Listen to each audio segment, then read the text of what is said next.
Hello guys, আসসালামু আলাইকুম। Welcome to সীমার রসই ঘর।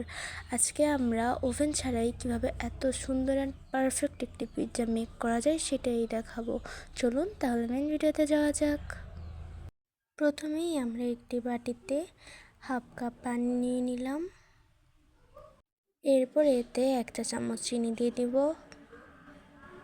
চিনিটাকে আমরা ভালোভাবে মেল্ট করে নিব। আমরা নাড়তে থাকবো যতক্ষণ না পানির সাথে চিনিটা একদম ভালোভাবে মিশে যাচ্ছে। এরপর মিশে যাওয়ার পর আমরা দিয়ে দিব 2 চামচ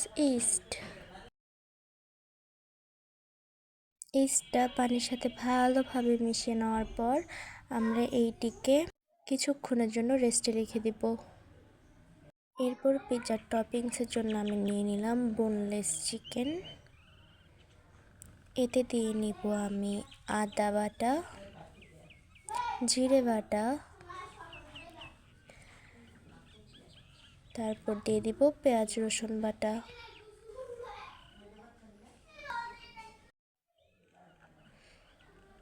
তারপর এতে দিয়ে নেব স্বাদ মতো লবণ, দিয়ে দিব হাফ চা চামচ মরিচ।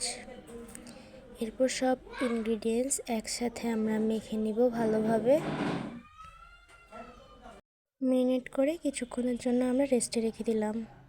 এরপর নিয়ে নিলাম ময়দা। আমি এখানে 2টো পিৎজা বানাবো, সেই অনুযায়ী ময়দা নিয়েছি। এরপর দিয়ে দিব লবণ। এতে সামান্য চিনি অ্যাড করে নিয়েছিলাম আমি অফ ক্যামেরায়। এরপর দিয়ে নিব তেল দিয়ে এটিকে আমরা ভালোভাবে তেলের সাথে মিশিয়ে নিব। এই যে আমাদের মেশানো শেষ। এভাবে দলা পাকিয়ে আমরা চেক করে নিব যেটা পারফেক্ট হয়েছে কিনা। এরপর এতে দিয়ে দিব আমাদের ওই ইস্ট গোলানো পানিটা। এই পানিটা দিয়ে ভালোভাবে আমরা মেখে নেব। এটা দিয়ে যদি ঠিকমতো হয়ে যায় তাহলে আর পানি অ্যাড করার দরকার নেই, বাট যদি না হয় তাহলে আমরা অল্প অল্প করে পানি অ্যাড করে ডোটা সুন্দরভাবে তৈরি করে নেব।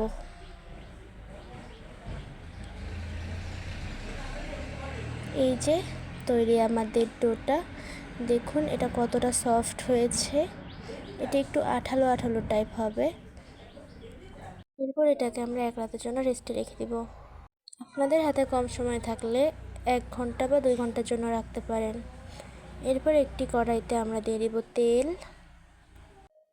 দেওয়া হয়ে গেলে আমরা এতে ম্যারিনেট করা মাংসগুলো দিয়ে নেব।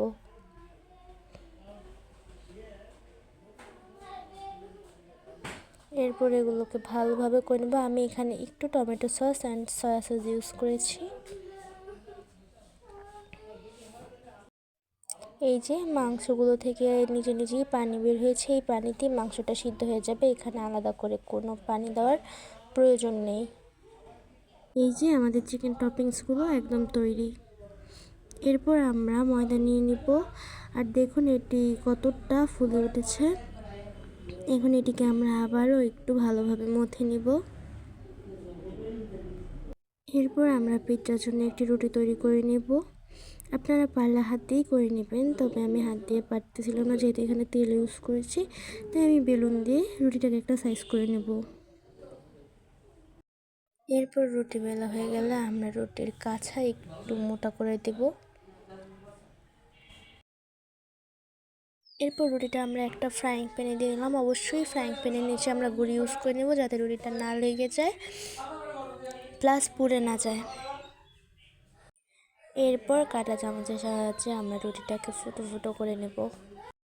এই যে আমাদের ফুটো করা শেষ। তারপরে এতে আমরা পিৎজা সস দিয়ে নিব। পিৎজা সস দিয়ে আমরা এটাকে ভালোভাবে মাখিয়ে নিব। এই যে আমাদের সস দেওয়ার পর আমরা ম্যারিনেট করা মোজারেলা চিজ দিয়ে দিব। এই চিজটা হোমমেড, যদি আপনাদের চাই তাহলে অবশ্যই কমেন্ট করবেন, আমি দিয়ে দিব চিজ রেসিপি। এরপর আমরা টপিংস দিয়ে দিব। আমি এখানে গাজর, পেঁয়াজ আর টমেটো নিয়ে নিয়েছি। আপনারা চাইলে আপনাদের মন মতো টপিংস ইউজ করতে পারেন। আমি টপিংসগুলো মন মতো সাজিয়ে নিচ্ছি। বাসায় পিৎজা তৈরি করার মজাই একটা যে মন মতো টপিংস দেওয়া যায় ইচ্ছে মতো।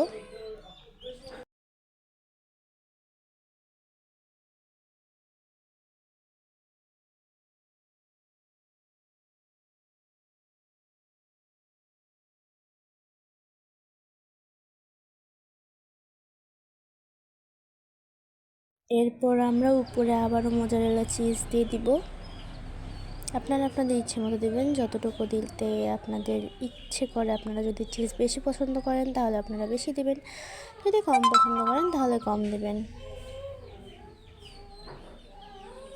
এই যে প্রথমে আমরা চুলার উপর একটা তাওয়া দিয়ে নিয়েছি, তার উপর ফ্রাইং প্যান দিয়েছি যাতে তাপটা কম লাগে। একসাথে বেশি লাগলে পিৎজাটা নিচ দিয়ে পুড়ে যাওয়ার সম্ভাবনা থাকে। এরপর উপর দিয়ে আমরা ঢাকনার ছিদ্রটা বন্ধ করে দিয়ে দিলাম। প্রথম 5-10 মিনিট আমরা খুব হাই ফ্লেমে করব, তারপর আস্তে আস্তে জাল দেব। এরপর নামিয়ে নিয়ে আমি নিচটা ঠিক মতো হয়েছে কিনা দেখে নিলাম। এই যে তৈরি আমাদের পিৎজা, অনেক মজাদার এবং সুস্বাদু, এবং ওভেন ছাড়াই এই পিৎজাটি বেক করা যায়। আপনারাও করে নেবেন। আমার ভিডিওটা যদি ভালো লাগে অবশ্যই আমার ভিডিওতে একটি লাইক এবং চ্যানেলটা সাবস্ক্রাইব করে দেবেন। Thank you for watching. আসসালামু আলাইকুম।